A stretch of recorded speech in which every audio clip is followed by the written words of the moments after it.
ముఖ్యమంత్రి ఎంత మాటకారి అంటే ఆ ఉద్యోగస్తులకు డిఏ ఇచ్చినాడు. డిఏ నువ్వు ఇచ్చేది నువ్వు గ్యారంటీ ఇవ్వాల్సిందే. ఈ 2 సంవత్సరాల కాంగ్రెస్ పార్టీ పాలనలో ఒకటే డిఏ ఇచ్చిండు, మొన్న మళ్ళీ 2వ డిఏ. 6 డిఏలు పెండింగ్ ఉంటే వాళ్ళ ఆర్థిక మాంద్యం ఏర్పడుతుందని చెప్పి భావించాల్సి వస్తే భయపడి వాళ్ళు డిఏ ఇచ్చినామంటున్నారు. కోర్టు ఏం చేస్తుంది? ఎవరైనా కోర్టు పోతే 6 డిఏలు ఇవ్వమంటారు భయపడి ఇవాళ నేను డిఏ ఇచ్చాడు. పోయినసారి దసరా కంటే ముందు ఎప్పుడో ఇచ్చిండు, 2 నెలలకు ఒకసారి డిఏ ఇస్తాను ముఖ్యమంత్రి. ఒక్క డిఏ కూడా ఇవ్వలే, మళ్ళీ ఇచ్చాడు. ఇక మళ్ళీ ఇయ్యడు. మళ్ళీ ఇవ్వకుండా మళ్ళా 6 నెలల తర్వాత మళ్ళీ ఒక డిఏ ఇస్తాడు. ఈ పెండింగ్ డిఏలు అన్ని పెండింగ్ ఉంటూనే ఉంటాయి. కాబట్టి ఈ డిఏ ఇస్తే ఉద్యోగస్తులు ఏం సంతోషం లేదు. ఇవాళ ఇంకోటి ఏమంటుండే, ₹1 కోటి బీమా, ప్రమాద బీమా అట.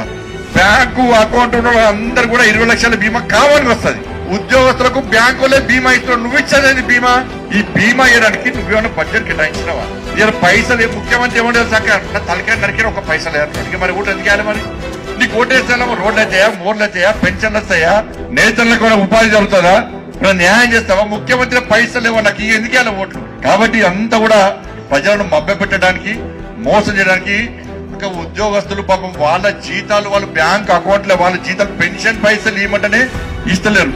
రిటైర్మెంట్ అయినాక కనీసం వాళ్ళ పైసల కోసం మొన్న హైదరాబాద్ వస్తే వాళ్ళ మీద కూడా లాఠీ చార్జ్ చేసి వాళ్ళకు కూడా చేసి పాపం రిటైర్మెంట్ అయినటువంటి ఉద్యోగస్తుల పైసలు, ఫీజు రియంబర్స్మెంట్, ఆరోగ్య పైసలు విడుదల చేయి.